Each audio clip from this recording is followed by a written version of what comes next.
Bab 61 Pesta Ulang Tahun Keluarga Tang.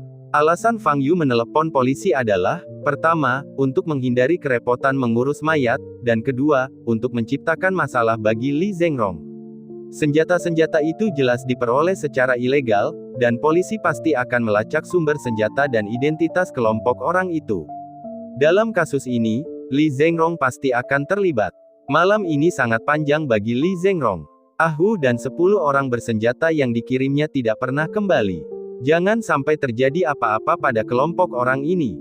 Karena mereka memegang 10 senapan otomatis di tangan mereka. Apa yang terjadi? Dia tidak kembali selarut ini dan aku tidak bisa menghubunginya. Li Zhengrong mondar-mandir dengan cemas di kantor. Dia menyesalinya sekarang. Keputusan yang dibuat pagi ini terlalu impulsif. Bahkan jika kita ingin berurusan dengan Fang Yu, tidak perlu mengirim 10 orang bersenjata dengan 10 senapan. Kalau ini benar-benar jadi masalah dan polisi jadi target kita, masalah tak berujung bakal terjadi. Tepat ketika Li Zhengrong sangat cemas, sebuah panggilan telepon datang. Li Zhengrong segera menjawab panggilan itu. "Bos, saya baru saja menerima kabar bahwa Hu dan yang lainnya, semuanya tewas. Semua senjata itu telah disita oleh polisi." Mendengar berita itu, Li Zhengrong tidak tahan lagi. Matanya menjadi gelap dan dia pingsan di tempat. Hari berikutnya adalah hari Sabtu. Tang Xiaorou menelepon Fang Yu pagi-pagi sekali dan mengatakan bahwa dia akan mengirim mobil untuk menjemputnya pada pukul 10 pagi dan memintanya untuk bersiap. Tetapi Fang Yu tidak punya persiapan apapun. Dia baru saja turun ke bawah dengan mengenakan kemeja dan celana kasual. Sekitar pukul 10.20, Fang Yu tiba di gerbang keluarga Tang. Berbagai jenis mobil mewah sudah terparkir di sana. Harga pasar setiap mobil tidak kurang dari 1 juta. Ada juga mobil mewah papan atas seperti Maybach dan Rolls-Royce Phantom dengan harga pasar di atas 10 juta. Karpet merah panjang terbentang di sepanjang jalan dari gerbang hingga ruang tamu villa.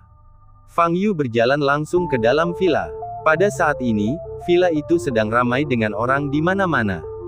Di antara orang-orang tersebut, selain keturunan langsung keluarga Tang, banyak pula yang merupakan perwakilan yang diutus oleh keluarga yang memiliki hubungan baik dengan keluarga Tang untuk menghadiri pesta ulang tahun tersebut.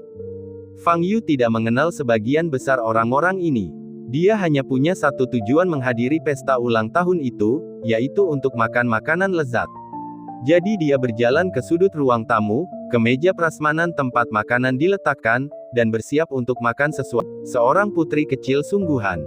Sebagai salah satu keluarga terkaya di wilayah menemukan cara untuk mendekati Tang Xiaorou dan memenangkan hatinya. Jika saya bisa menikahi Tang Xiaorou, itu akan menjadi kehormatan sejati bagi keluarga Fang Yu. Fang Yu baru saja hendak menaruh makanan di piringnya ketika bahunya ditepuk 2 kali. Fang Yu berkata sambil mengerutkan kening.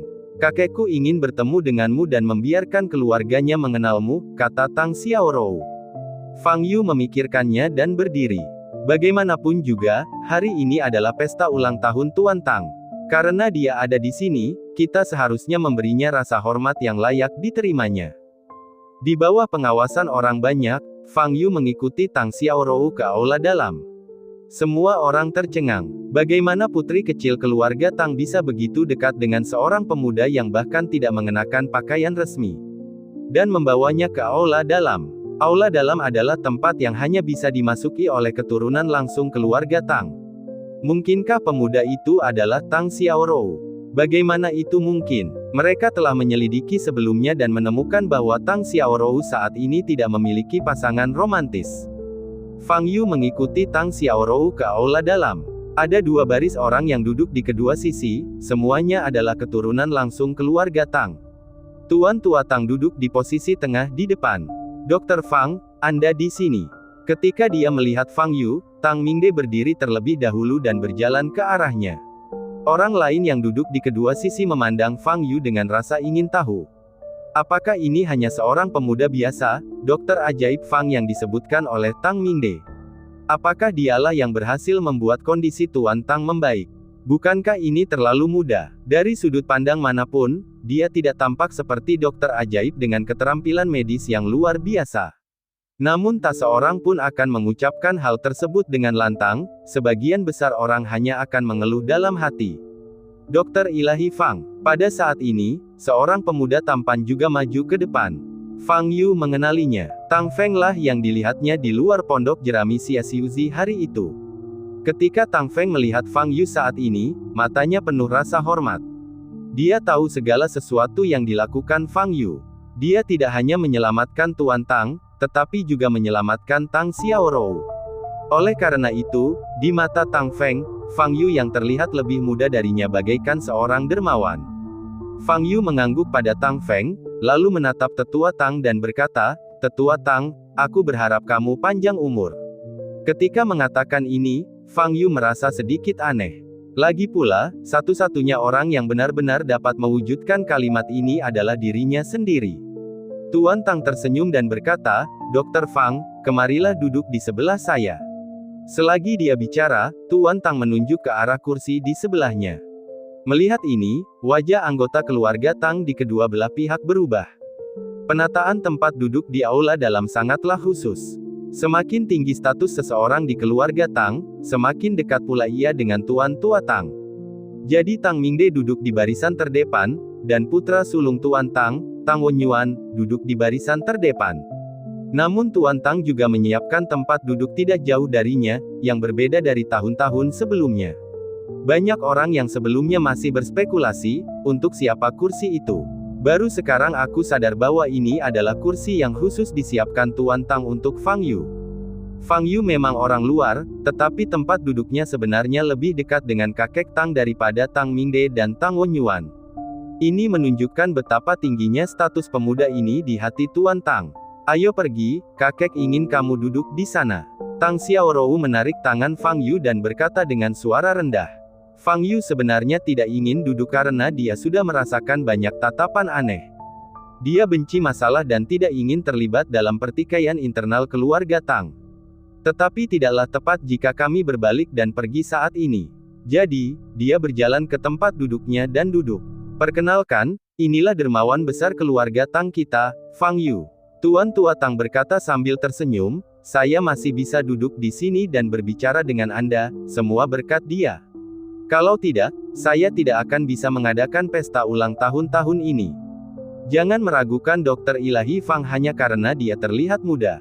Dia adalah murid dari Dewa Pengobatan Agung Xiaxiuzi. Keterampilan medis yang dimilikinya. Mendengarkan perkenalan Tuan Tang, Fang Yu merasa sedikit terdiam. Dia pasti telah mengatakan beberapa kali bahwa dia bukan murid Xiaxiuzi, tetapi tidak seorang pun mempercayainya. Setelah Tuan Tang memperkenalkan Fang Yu, dia mengobrol sebentar dengan keluarga Tang, lalu naik ke atas untuk berganti pakaian dan bersiap untuk pertemuan. Ada orang yang datang ke pesta ulang tahun tanpa membawa hadiah ulang tahun. Mereka sangat menghargai keluarga Tang kita. Begitu Tuan Tang naik ke atas, Liang Rong yang duduk di barisan seberang mendengus dingin dan berkata penuh arti. Jelas saja, orang yang sedang dibicarakannya adalah Fang Yu. Wajah Tang Mingde sedikit berubah, dan dia berkata, "Dokter Fang adalah dermawan keluarga Tang kita. Dia tidak perlu membawa hadiah ulang tahun saat datang ke pesta ulang tahun." "Kakak ipar, apa yang kamu katakan ini? Mingde, apa kau tidak tahu seperti apa kakak iparmu? Dia hanya tukang gosip, kau tidak perlu memperhatikannya."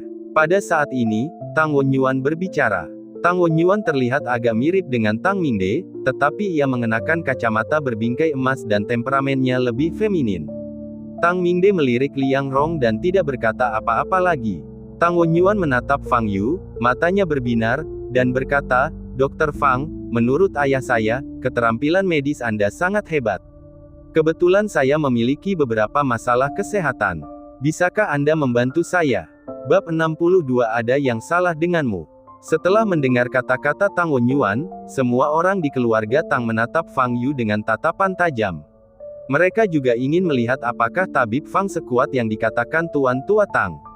Sejujurnya, meskipun Tuan Tang banyak bicara, mereka masih tidak begitu percaya bahwa seorang anak muda yang masih duduk di sekolah menengah dapat memiliki keterampilan medis yang begitu maju. Lagi pula, jika dia memang sehebat itu, mengapa aku belum pernah mendengar namanya sebelumnya? Fang Yu menatap Tang Wenyuan, menggelengkan kepalanya dan berkata, "Tidak." Tang Wenyuan tersenyum dan berkata, "Apakah kamu ingin membayar? Aku bisa membayarmu sebanyak yang kamu mau." Fang Yu menggelengkan kepalanya lagi dan berkata, bahkan jika aku membayar, itu tidak akan berhasil. Haha, kurasa ada orang yang takut ketahuan dan tidak berani menolongmu, kata Liang Rong sinis. Melihat pasangan itu menyanyikan lagu yang sama, wajah Tang Mingde menjadi pucat dan kemarahan membara di hatinya. Ketika mereka masih muda, Tang Mingde dan Tang Wenyuan memiliki hubungan yang sangat baik. Tetapi sejak Tang Wenyuan menikah, hubungan mereka malah makin memburuk. Kemudian, Tuan Tang menyerahkan posisi kepala keluarga kepada Tang Mingde, dan hubungan antara keduanya menjadi sangat buruk. Tang Wenyuan akan menentang Tang Mingde dalam hampir semua hal. Setiap kali keluarga mengadakan pertemuan, Tang Mingde akan bertengkar hebat dengan Tang Wenyuan dan kemudian pergi dalam suasana hati yang buruk. Untuk menyelesaikan masalah ini, Tuan Tang melambaikan tangannya dan langsung memindahkan Tang Wenyuan ke perusahaan cabang yang jauh di kota Jiangyuan. Hal ini mengurangi ketegangan dalam keluarga Tang. Sebelum pesta ulang tahun ini, Tang Mingde dan Tang Wenyuan tidak bertemu selama hampir setengah tahun. Tang Mingde awalnya mengira Tang Wenyuan akan berubah, tetapi tak disangka dia malah menjadi lebih buruk. Fang Yu adalah dermawan keluarga Tang, dan bahkan Tuan Tang sangat menghormatinya. Namun, bagaimana mungkin Tang Wenyuan dan istrinya berani berbicara kasar kepadanya? Benar-benar tidak bisa ditolerir. Tang Mingde segera berdiri, menatap Tang Wenyuan, dan berkata, saudaraku, saya harap Anda dapat menghormati Dr. Fang. Mingde, bagaimana mungkin aku tidak menghormati Dr. Fang? Aku memang punya beberapa masalah kesehatan, dan aku ingin dia membantuku melihat apa yang salah. Apakah ada masalah? Tang Wenyuan mengerutkan kening dan berkata, menurutku kamu hanya mencari masalah. Tang Mingde sangat marah hingga dia mengepalkan tangannya dan wajahnya menjadi pucat. Kalau saja hari ini bukan hari ulang tahun Tuan Tang, tetapi sedang berada di meja rapat, dia pasti sudah mengumpat. Dia adalah orang yang lembut dan tenang dalam kehidupan sehari-harinya. Tetapi saat bertemu Tang Wenyuan, emosinya bagaikan tong mesiu yang siap meledak. Hei, Wenyuan, berhenti bicara. Yang lain sedang mengincarmu. Apa yang bisa kau lakukan? Mengenai dokter ajaib itu, menurutku dia biasa saja. Membantu orang tua itu menyembuhkannya mungkin seperti kucing buta yang menangkap tikus mati. Liang Rong di sampingnya berkata dengan nada sarkastis. Faktanya, Tang Wenyuan dan istrinya tidak peduli apakah Fang Yu memiliki kemampuan nyata atau tidak. Mereka hanya tahu bahwa Fang Yu sekarang memegang kedudukan yang sangat tinggi di benak Tuan Tang. Dan Fang Yu sangat dekat dengan Tang Mingde, jadi dia dianggap berada di pihak Tang Mingde. Dalam kasus ini, mereka harus mengambil tindakan, jika tidak, mereka tidak akan punya suara dalam keluarga Tang di masa mendatang. Sebenarnya, aku belum pernah mendengar bahwa Dewa Pengobatan Xia Xiuzi memiliki murid. Terlepas dari apakah dia murid Dewa Pengobatan atau bukan, jika keterampilan medisnya benar-benar hebat, mengapa dia masih belum dikenal? Lihatlah pakaiannya. Aku bertanya-tanya apakah total harganya 100 yuan. Dia datang ke pesta ulang tahun tanpa hadiah ulang tahun. Menurutmu apakah dia miskin atau pelit? Anggota keluarga Tang yang duduk di barisan Tang Wenyuan semuanya berbicara dengan suara pelan. Suara mereka sangat rendah sehingga orang-orang di pihak Tang Mingde tidak dapat mendengarnya, tetapi Fang Yu mendengarnya dengan jelas. Tetapi Fang Yu tidak marah, dia menganggapnya sangat menarik. Tampaknya keluarga Tang terbagi menjadi dua faksi. Satu sisi dipimpin oleh Tang Mingde, dan sisi lainnya dipimpin oleh Tang Wenyuan dan istrinya, membentuk tepat dua baris. Tang Xiaorou tampak tidak senang. Dia berjalan mendekati Fang Yu dan berbisik, Fang Yu, biarkan aku pergi ke ruang tamu bersamamu. Pada saat ini, Liang Rong melirik Tang Xiaorou dengan tatapan menggoda di matanya, dan berkata, Mingde, aku bilang kalau kamu mengundang dokter ajaib itu kembali, kamu bahkan tidak akan kehilangan putrimu, kan? Biayanya terlalu tinggi. Bibi, Tang Feng awalnya memang pemarah, dan dia tidak bisa menahan diri, jadi dia berjalan mendekati Liang Rong. Apa yang ingin kau lakukan? Kami para tetua sedang berbicara, apakah giliranmu untuk menyela? Liang Rong sama sekali tidak takut dan menatap Tang Feng dengan pandangan meremehkan. Tang Feng menggertakkan giginya karena marah, tetapi dia tidak berani melakukan apapun. Bagaimanapun, orang di depannya adalah bibinya. Wajah Tang Mingde menjadi semakin jelek. Sebagai kepala keluarga, dia seharusnya memiliki hak bicara penuh dalam keluarga. Tetapi Tang Wenyuan dan istrinya bagaikan lalat yang tidak tahu malu, selalu menentangnya di depan umum dan tidak memberinya muka sedikit pun. Terutama dalam 2 tahun terakhir, apa yang dilakukan Tang Wenyuan dan istrinya semakin keterlaluan. Kalau saja Tang Mingde tidak takut membuat Tuan Tua Tang marah, dia pasti sudah mengusir mereka dari rumah sejak lama. Minggir, aku harus keluar untuk menemui tamu. Liang Rong mendorong Tang Feng dan berjalan keluar. Tang Wenyuan juga melirik Fang Yu dan Tang Mingde dengan acuh tak acuh, lalu berbalik dan ingin pergi. Pada saat ini, Fang Yu berkata, "Baiklah, aku bisa membantumu melihatnya."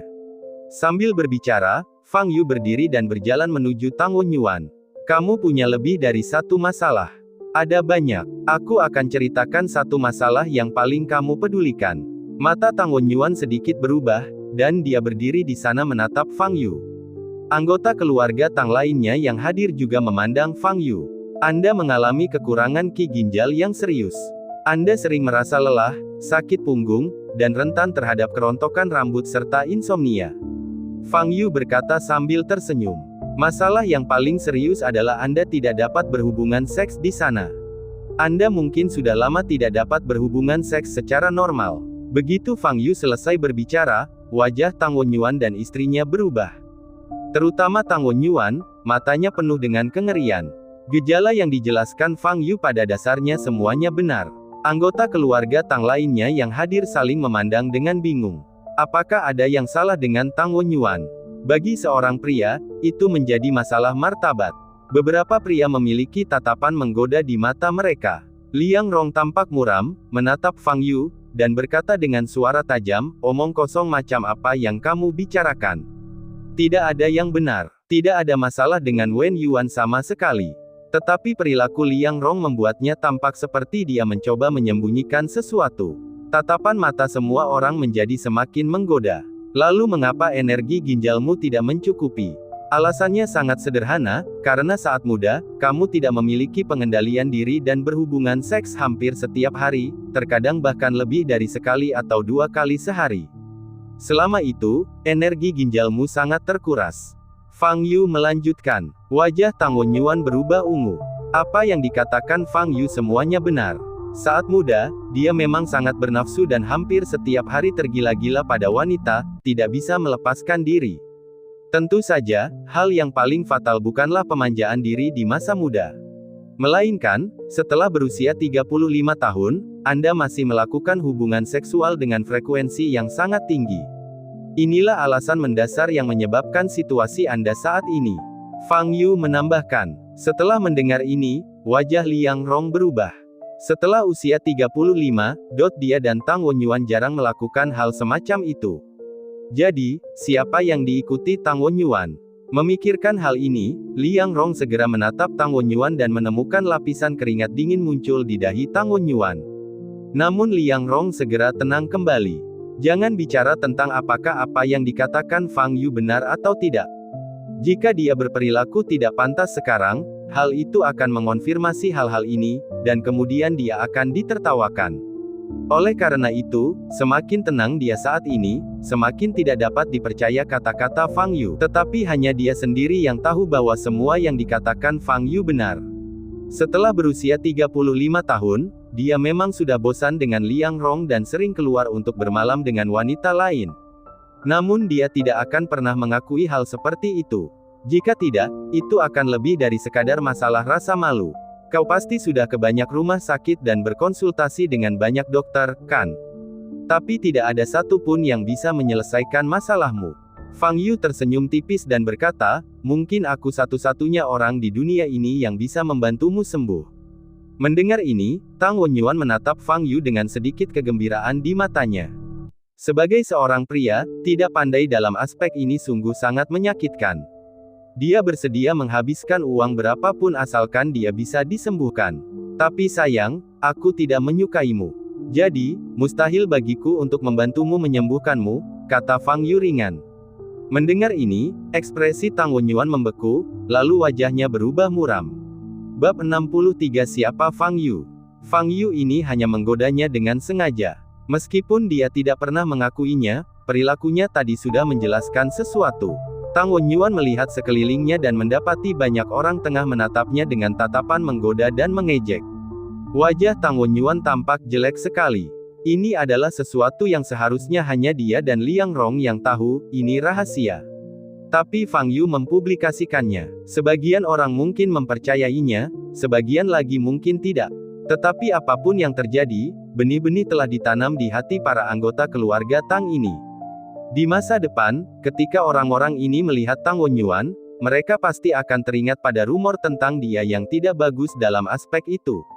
Brengsek, Fang Yu sialan ini. Dan ada keluarga Tang Mingde. Tang Wenyuan melirik Fang Yu dengan tatapan yang sangat tajam, lalu berbalik dan berjalan menuju aula.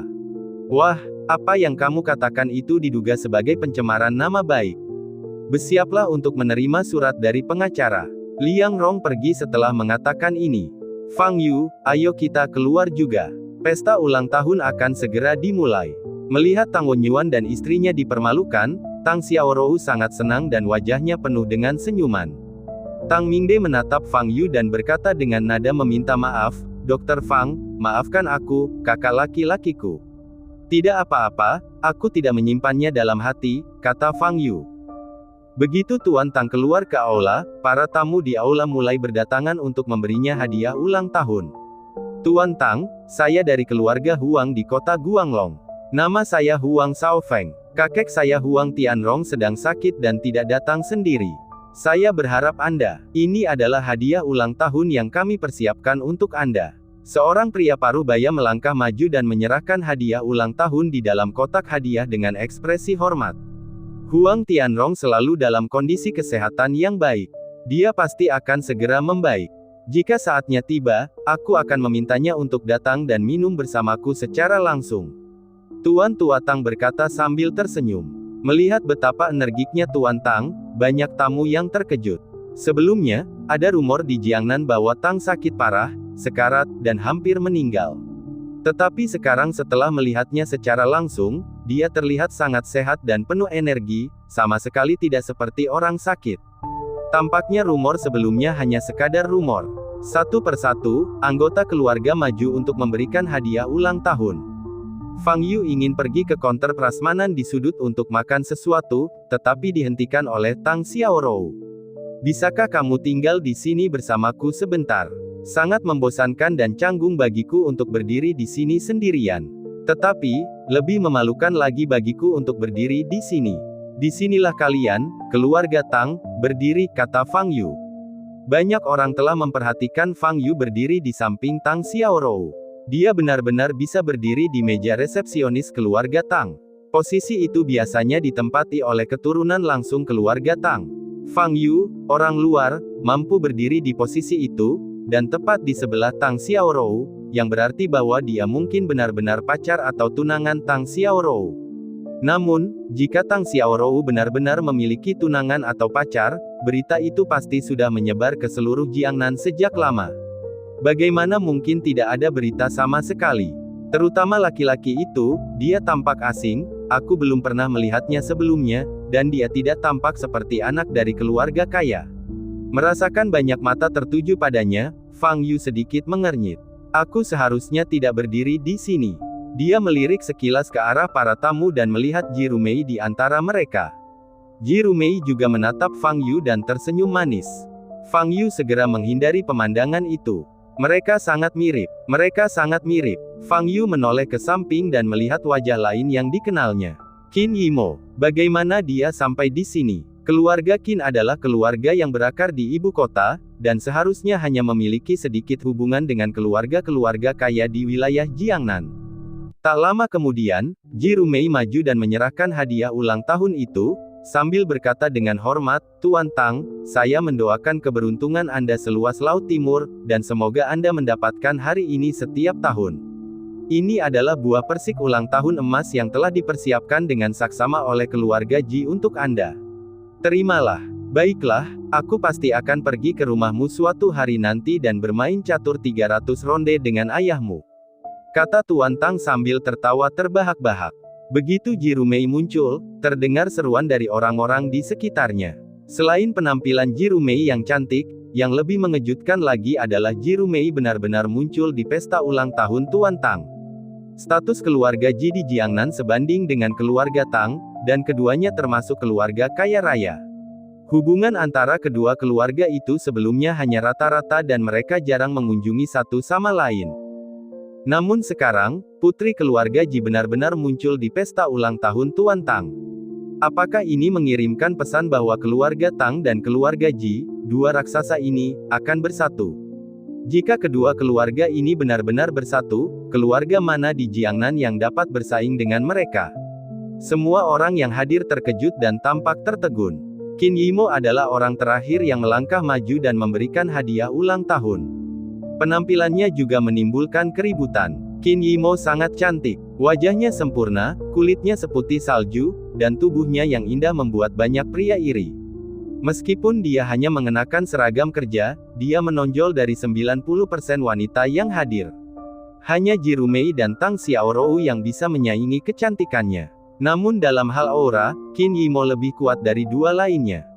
Dia hanya berdiri di sana, tetapi membuat orang lain merasa superior dan acuh tak acuh. Tuan Tang, ini adalah patung Buddha Giok yang diminta kakek saya untuk saya berikan kepada Anda. Saya berharap Anda selalu sehat dan diberkati selamanya. Qin Yimo berkata dengan sopan. Tuan Tang berdiri dan menerima hadiah ulang tahun itu dengan kedua tangannya. Ia berkata dengan hormat, terima kasih atas hadiahnya, Tuan Qin. Saya sudah lama tidak bertemu dengannya. Saya sangat merindukannya. Jika kesehatan saya membaik, saya pasti akan pergi ke Beijing untuk berterima kasih kepada Tuan Qin di masa mendatang. Tuan Tua Tang tengah duduk untuk menerima hadiah ulang tahun, tetapi saat menghadapi juniornya Qin Yimo, dia berdiri dan berbicara kepadanya dengan sangat hormat. Selain itu, Tuan Tang juga menyebutkan ibu kotanya. Mungkinkah wanita cantik ini adalah keturunan keluarga besar di ibu kota? Memikirkan hal ini, semua orang yang hadir memandang Qin Yimo dengan kagum. Keluarga-keluarga di ibu kota semuanya memiliki akar yang sangat dalam dan tidak boleh diprovokasi. Setelah Qin Yimo menyerahkan hadiah dan melangkah mundur, tiba-tiba ia melihat Fang Yu berdiri di sampingnya. Kok dia ada di sini? Sekilas ekspresi terkejut terpancar di mata indah Qin Yimo. Karena sopan santun, dia ingin menghampiri dan menyapa Fang Yu. Tetapi saat ini, Tuan Tan, dan dua pria berjubah bela diri hitam berjalan di belakang. Wanita yang hadir berubah. Terutama Tang Mingde dan Ji Rumei, langsung pucat pasi. Pria dan wanita ini adalah Yang Jian dan Yang Yinzu. Mereka benar kejam dan tidak teratur dalam melakukan segala sesuatunya. Namun, jaran keluarga kaya raya. Tuan Tang, bagaimana mungkin Anda bisa melupakan keluarga yang kami saat Anda menghadapi? Suatu kekuatan yang sangat besar datang padanya, membuat Tang Mingde merasa kesulitan bernafas dan tidak dapat melanjutkan berbicara. Kepala keluarga. Melihat ini, Tang Si di samping segera bergegas maju dan berdiri di depan Tang Mingde. Seorang pendekar bawaan tingkat 8 berani maju ke depan.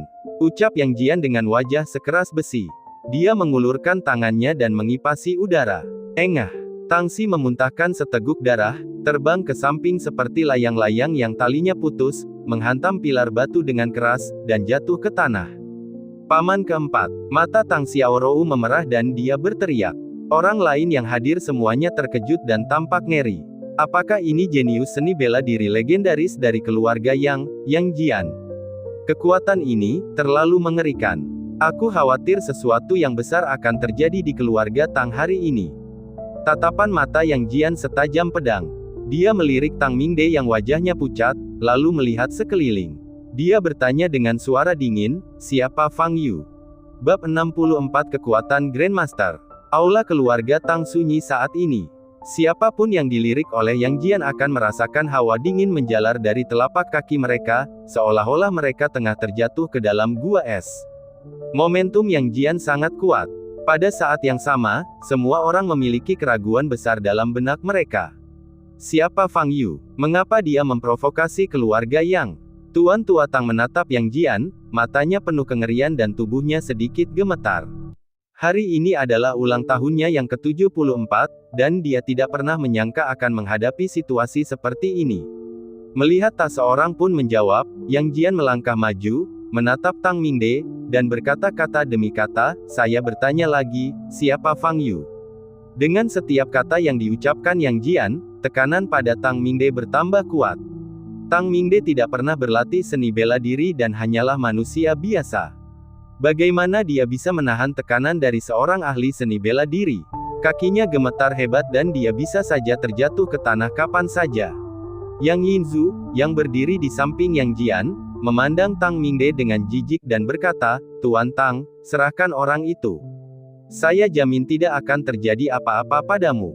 Pembuluh darah muncul di dahi Tang Mingde dan dia berkeringat deras, tetapi mulutnya tetap tertutup rapat dan dia tidak mengatakan sepatah kata pun. Yang Jian melangkah maju dan berkata dengan dingin, "Kamu, keluarga Tang, tidak bisa melindunginya." Tang Mingde tidak dapat bertahan lagi. Dia berteriak, berlutut dengan satu kaki, giginya bergemeletuk, dan seluruh tubuhnya gemetar. Yang Jian melihat sekeliling lagi, senyum kejam muncul di wajahnya, dan dia berkata, "Tuan Tang, saya benar-benar tidak ingin menggunakan Anda sebagai kambing hitam." Sambil berbicara, Yang Jian mengangkat tangan kanannya. "Aku di sini. Apa ada yang ingin kau bicarakan denganku?" Pada saat ini, terdengar suara laki-laki malas dari kerumunan. Mendengar suara itu, Yang Jian segera melihat ke arah Fang Yu berada. Merasakan tatapan dingin Yang Jian, orang-orang yang berdiri di depan Fang Yu merasakan hawa dingin menjalar ke seluruh tubuh mereka. Karena takut akan terlibat, mereka pun segera menyingkir. Segera, Fang Yu dan Tang Xiaorou menjadi satu-satunya yang tersisa di lokasi Fang Yu.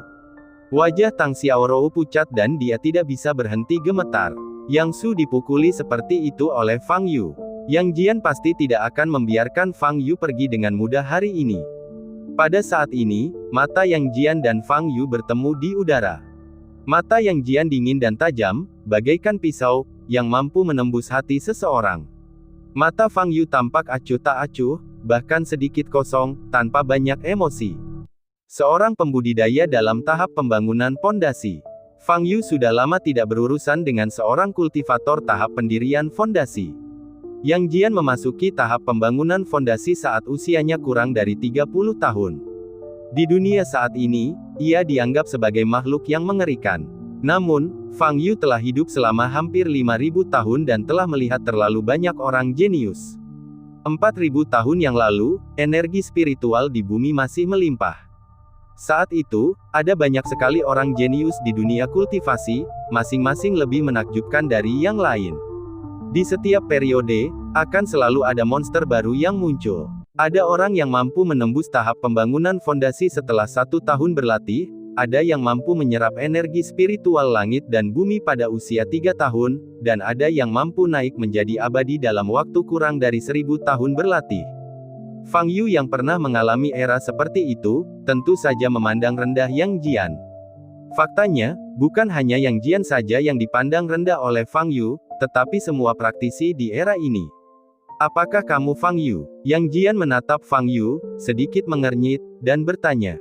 Ini agak berbeda dari apa yang dia duga. Fang Yu terlihat terlalu biasa. Terutama tubuhnya yang kurus, sama sekali tidak terlihat seperti seorang pejuang sejati. Dia hanya terlihat seperti siswa sekolah menengah biasa. Yang Yinzu memberitahunya bahwa Fang Yu mampu mengalahkan seorang Grandmaster setengah langkah. Namun dilihat dari aura yang terpancar dari Fang Yu, dia hanyalah seorang pendekar bawaan tingkat kelima. Seorang prajurit bawaan tingkat kelima mengalahkan seorang Grandmaster setengah langkah. Perbedaan alamnya begitu besar, menurut pemahaman Yang Jian, hal itu mustahil dilakukan. Apakah Anda menemukan orang yang salah? Yang Jian melirik Yang Yinzu di sebelahnya, hanya untuk mendapati Yang Yinzu tengah menatap Fang Yu dengan tatapan penuh kebencian. Apakah ini benar-benar Fang Yu? Apakah Fang Yu ini yang memukuli saudaranya hingga lumpuh dan memaksa saudara perempuan serta orang tuanya takut pulang ke rumah? Wajah Yang Jian berangsur-angsur menjadi suram. "Namaku Fang Yu," kata Fang Yu sambil hendak melangkah maju. Namun, Tang Xiaorou di sampingnya menahannya dan berkata dengan suara gemetar, "Fang Yu, jangan pergi ke sana." Fang Yu menoleh ke arah Tang Xiaorou dan mendapati wajahnya pucat dan matanya yang indah dipenuhi air mata. "Aku akan baik-baik saja." Fang Yu menepis tangan Tang Xiaorou, lalu perlahan berjalan menuju Yang Jian. Ji Rumei, yang tidak jauh dari sana, melihat Fang Yu berjalan langsung ke arah Yang Jian. Wajahnya menjadi pucat dan matanya yang indah penuh dengan kekhawatiran. Dilihat dari kekuatan Yang Jian, dia mungkin telah mencapai tingkat Grandmaster. Jika Fang Yu menghadapinya secara langsung, dia mungkin. Qin Yimo, yang berdiri di arah lain, mengerutkan kening. Dia tumbuh dalam keluarga Qin dan telah bertemu banyak master bela diri. Dilihat dari metode Yang Jian dan aura yang dipancarkannya, dia adalah seorang master bela diri. Bagaimana Fang Yu bisa memprovokasi orang sekuat ini? Terlebih lagi, dilihat dari penampilan Yang Jian, dia tampaknya memiliki kebencian yang mendalam terhadap Fang Yu. Konsekuensi menyinggung seorang guru bela diri cukup serius. Hal yang paling merepotkan adalah Qin Yimo tidak bisa membantu Fang Yu sekarang. Dia datang untuk menghadiri pesta ulang tahun Tuan Tang hari ini dan hanya membawa seorang sopir.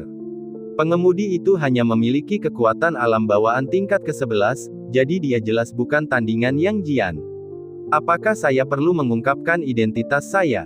Menghentikan Yang Jian menyerang Fang Yu. Tetapi cara tampil seperti ini adalah hal yang paling dibenci Qin Yimo. Setelah memikirkannya, Qin Yimo memutuskan untuk menunggu dan melihat untuk saat ini.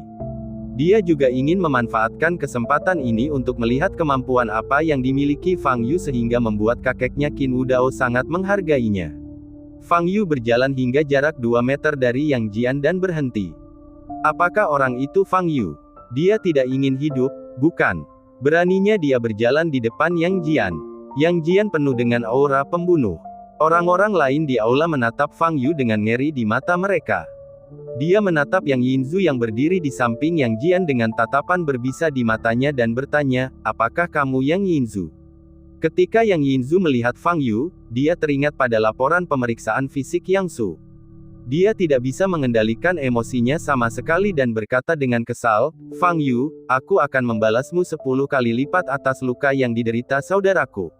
Yang Su, dia belum mati, dia cukup kuat. Fang Yu berkata dengan senyum di wajahnya. Melihat senyum di wajah Fang Yu, Yang Yinzu merasa geram dan ingin mencabik-cabik wajah Fang Yu dan mencabut jantungnya. Mendengar pembicaraan keduanya, orang-orang di sekitar mereka dipenuhi rasa ngeri. Tampaknya Fang Yu melakukan sesuatu pada Yang Su, yang menyebabkan balas dendam keluarga Yang. Yang Jian sedikit mengernyit dan melangkah maju. Ledakan. Langkah ini, yang tampaknya ringan, menyebabkan seluruh aula bergetar. Aura yang sangat kuat meledak dari tubuh Yang Jian dan menekan Fang Yu.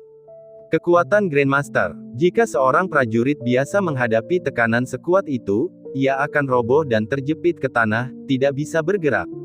Tetapi Fang Yu bersikap seolah-olah tidak terjadi apa-apa, dengan senyum tipis masih di wajahnya.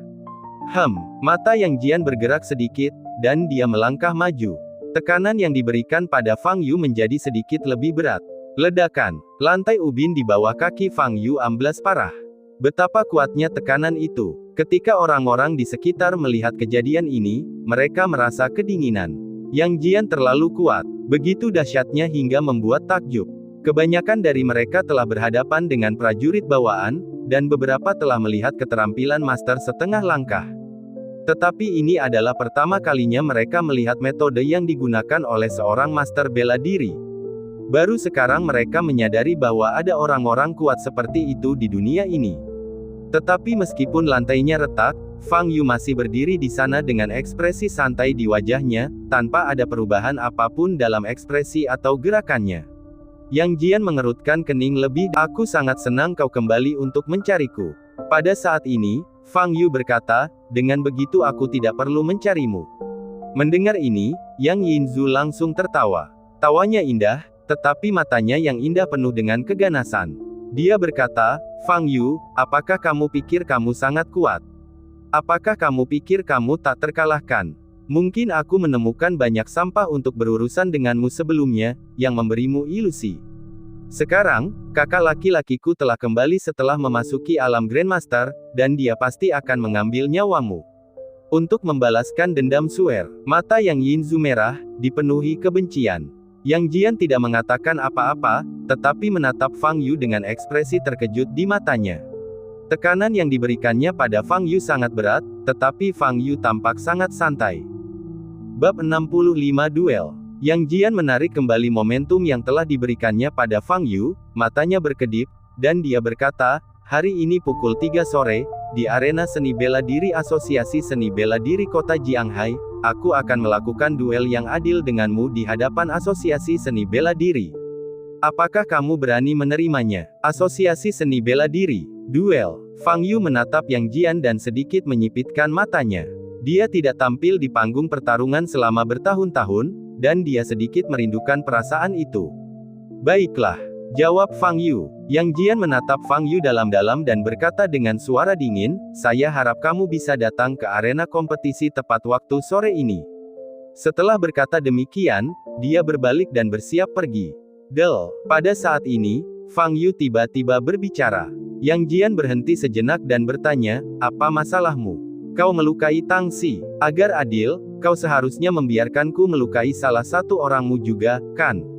Kata Fang Yu. Setelah mendengar ini, Yang Jian tidak bereaksi, tetapi wajah banyak orang berubah. Apakah Fang Yu mencari kematian? Yang Jian hendak pergi, tapi dia masih sangat provokatif. Tang Xi terluka, memangnya kenapa? Dia hanya seorang pelayan. Yang Jian menunjukkan senyum dingin di wajahnya dan berkata, jika kamu bisa melakukannya, silakan saja. Dua orang di belakangnya adalah rekan-rekan seperguruannya, yang juga berasal dari Longmen dan merupakan murid Grandmaster Guru Long. Mereka berdua sudah memiliki tingkat kultivasi seorang Grandmaster setengah langkah, dan dengan bimbingan pribadi Guru Long, kekuatan mereka jauh melampaui Grandmaster setengah langkah rata-rata. Fang Yu dapat mengalahkan Grandmaster setengah langkah biasa, tetapi dia tidak akan memiliki keuntungan apapun terhadap dua rekan magangnya. Yang Jian berbalik dan menatap Fang Yu, matanya penuh dengan kebanggaan dan percaya diri. Baiklah. Sebelum dia selesai berbicara, Fang Yu menghilang dari tempatnya dalam sekejap. Detik berikutnya, dia muncul di depan salah satu rekan magang Yang Jian dan menendangnya. Grandmaster setengah langkah ini tidak punya waktu untuk bereaksi sama sekali. Otaknya sama sekali tidak dapat mengimbangi kecepatan Fang Yu. Engah. Grandmaster setengah langkah itu memuntahkan seteguk darah, terlempar mundur 20 atau 30 meter, jatuh ke tanah, dan tidak mampu berdiri lagi. Melihat kejadian itu, banyak warga yang hadir terkesiap. Fang Yu benar-benar berani mengambil tindakan. Tak hanya berani beraksi, tendangannya pun cukup dahsyat. Yang Jian menatap Fang Yu dengan tatapan lebih terkejut lagi. Awalnya dia tidak menganggap serius Fang Yu, tetapi sekarang tampaknya kekuatan Fang Yu memang lebih kuat dari yang dia duga. Meskipun demikian, dia masih memiliki keyakinan penuh di dalam hatinya. Meskipun hanya ada satu tingkatan alam antara Master Bela Diri dan Master Setengah Langkah, perbedaan kekuatannya sebesar langit dan bumi. Dalam dunia seni bela diri saat ini, nilai seorang Master Seni Bela Diri lebih besar dari nilai 20 Master Setengah Langkah yang digabungkan. Ini adalah keuntungan mutlak. Tidak peduli seberapa kuat Fang Yu, dia hanyalah seorang pejuang bawaan. Jika Yang Jian, dia bisa dengan mudah memblokir tendangan tadi. Kedua rekan magangnya yang lebih muda masih terlalu lemah. Kamu, adik laki-laki Yang Jian yang lain memiliki ekspresi yang sangat jelek di wajahnya dan ingin menyerang Fang Yu. Yang Jian menghentikannya dengan isyarat, menatap Fang Yu, dan berkata, saya akui bahwa kekuatanmu tidak lemah, tetapi semua yang kamu lakukan sekarang hanya akan menambah rasa sakit yang akan menimpamu di sore hari. Sampai jumpa di sore hari. Setelah mengatakan itu, Yang Jian berbalik dan pergi.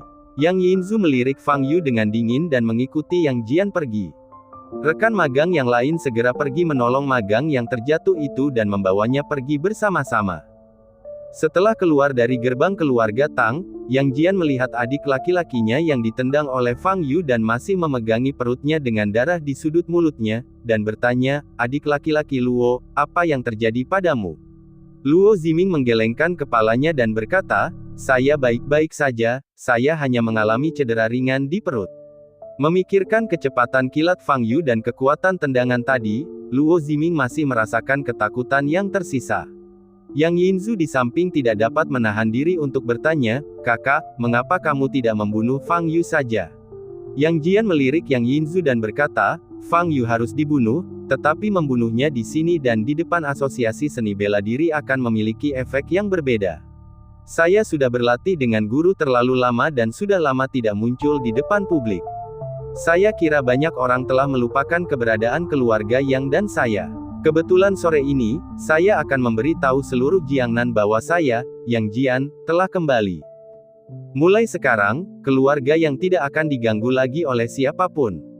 Siapapun yang menyinggung keluarga Yang, berarti menyinggung aku, Yang Jian.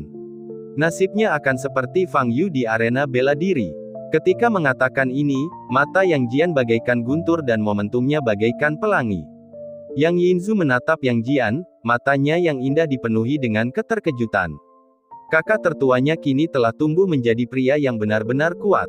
Mulai sekarang, selama dia dan kakak laki-lakinya bersatu, satu di bidang sastra dan satu di bidang bela diri, mereka pasti bisa membawa keluarga yang ke jenjang yang lebih tinggi. Aula keluarga Tang sunyi. Meskipun Yang Jian telah pergi selama beberapa menit, orang-orang yang hadir masih dipenuhi rasa takut dan tidak dapat berbicara. Tang Mingde berdiri dengan bantuan anak buahnya, kakinya masih gemetar. Kedua lututnya merah dan bengkak saat ini. Tuan Tang dalam kondisi mental yang baik hari ini, tetapi setelah keributan Yang Jian tadi, wajahnya berubah sangat buruk. Dia kembali ke tempat duduknya dengan gemetar, dengan ekspresi khawatir di wajahnya. Ji Rumei bergegas ke Fang Yu, melirik arlojinya, dan berkata dengan cemas, "Tuan Fang, untungnya Yang Jian tidak melakukannya di tempat. Jika jam 3 sore, kita masih punya sekitar 4 jam untuk menemukan solusinya. Pikirkan solusinya. Apa yang perlu dipikirkan? Singkirkan saja Yang Jian." Fang Yu berkata dengan tenang. Keluarga yang masih berutang banyak padanya, dan sekarang Yang Jian berinisiatif datang ke rumah mereka untuk membayar utangnya, yang merupakan hal yang baik. Sore ini, kita bisa memanfaatkan situasi ini dan menghabisi keluarga yang dalam satu gerakan. Ji Rumei melihat ekspresi acuh tak acuh Fang Yu dan merasa sangat cemas. Dia merasa Fang Yu tidak memiliki pemahaman yang jelas tentang kekuatan master seni bela diri. Tetapi dia tidak berani mengatakan apa-apa lagi, takut Fang Yu akan salah memahami maksudnya. Fang Yu menoleh ke samping dan melihat Tang Si tergeletak tak sadarkan diri di tanah, lalu melangkah maju. Tang Xiaorou bergegas mendekat, matanya yang indah memerah, dan berkata, "Fang Yu, paman keempat." Fang Yu berjongkok, mengulurkan tangan dan meraih lengan Tang Si, dan menyuntikkan aliran energi sejati ke dalamnya, yang mengalir melalui meridian Tang Si ke seluruh tubuhnya. Meridiannya tidak rusak. Tidak masalah. Aku akan baik-baik saja setelah beristirahat sebentar. Fang Yu berdiri dan berkata. Tang Xiaorou menghela napas lega, dan segera dua anak buahnya datang dan membawa Tang Si ke atas tandu. Fang Yu berdiri dan mendapati orang-orang di sekitarnya menatapnya dengan tatapan aneh. Aula itu sunyi dan berubah menjadi keheningan yang canggung. "Mengapa tidak dilanjutkan dengan pesta ulang tahun?" kata Fang Yu. Sebelum yang lain bereaksi, Liang Rong keluar, menatap Fang Yu dengan marah, dan berkata, "Beraninya kau mengatakan itu? Jika bukan karena kau, semuanya akan menjadi seperti ini. Bagaimana pesta ulang tahun ini bisa berlanjut?" Tang Wenyuan segera meraih Liang Rong dan menghentikannya melanjutkan. Fang Yu baru saja mampu menendang seseorang sejauh 20 atau 30 meter hanya dengan satu tendangan, yang jelas-jelas menunjukkan bahwa dia punya keterampilan yang luar biasa. Jika Liang Rong membuat Fang Yu marah, akibatnya akan mengerikan. "Mengapa kau menghentikanku? Apakah ucapanku salah?" Dia tidak hanya menyinggung Yang Jian saja, tetapi dia juga membawa orang ke keluarga Tang kita. Apakah dia ingin membunuh kita? "Kau," Liang Rong melanjutkan tanpa rasa takut. "Cukup, diam," teriak Tuan Tang. Wajah Liang Rong sedikit berubah dan dia menutup mulutnya. Penatua Tang menatap Fang Yu dan berkata, "Tabib ilahi Fang, silakan masuk ke aula dalam sebentar." Setelah itu, dia melihat ke arah para tamu di aula dan berkata, "Hari ini terjadi beberapa kecelakaan dan membuat semua orang ketakutan. Saya minta maaf kepada semua orang di sini. Pesta ulang tahun akan tetap berlanjut. Silakan lakukan apapun yang kalian mau. Saya akan pergi ke aula dalam untuk mengurus sesuatu terlebih dahulu." Ketika Tuan Tang berbicara, para tamu yang hadir tentu saja harus memberinya muka, dan suasana pun menjadi sedikit lebih hidup. Tetapi meskipun para tamu masih berbincang dan tertawa di permukaan, mereka sebenarnya sudah mundur dalam hati. Jenius seni bela diri keluarga Yang Jian telah kembali, dan semua orang telah menyaksikan kengerian Yang Jian. Keluarga Tang dan keluarga yang berada dalam keadaan yang berlawanan. Jadi, jika mereka datang untuk menghadiri pesta ulang tahun Tuan Tang hari ini, bukankah itu berarti mereka menentang keluarga Yang? Tidak ada seorang pun yang ingin melawan keluarga Yang saat ini. Kalau bukan karena pertimbangan muka, pasti banyak yang mau langsung pergi. Di aula dalam, Tuan Tang, Tang Mingde, Tang Xiaorou dan Tang Feng semuanya ada di sana. Tuan Tang tampak serius dan berkata kepada Fang Yu, "Dr. Fang, saya kenal seorang ahli bela diri di Huaibei. Saya akan meneleponnya sekarang dan memintanya untuk membantu menengahi masalah ini." Fang Yu tertegun dan berkata, "Tidak perlu. Dr. Fang, Anda adalah dermawan keluarga Tang kami, dan karena keluarga Tang kamilah kami menyinggung keluarga Yang. Sekarang Anda dalam bahaya, kami hanya duduk di sana dan tidak melakukan apapun. Apakah kami masih layak menjadi manusia?" Tuan Tua Tang menyela Fang Yu dan berkata dengan suara yang dalam.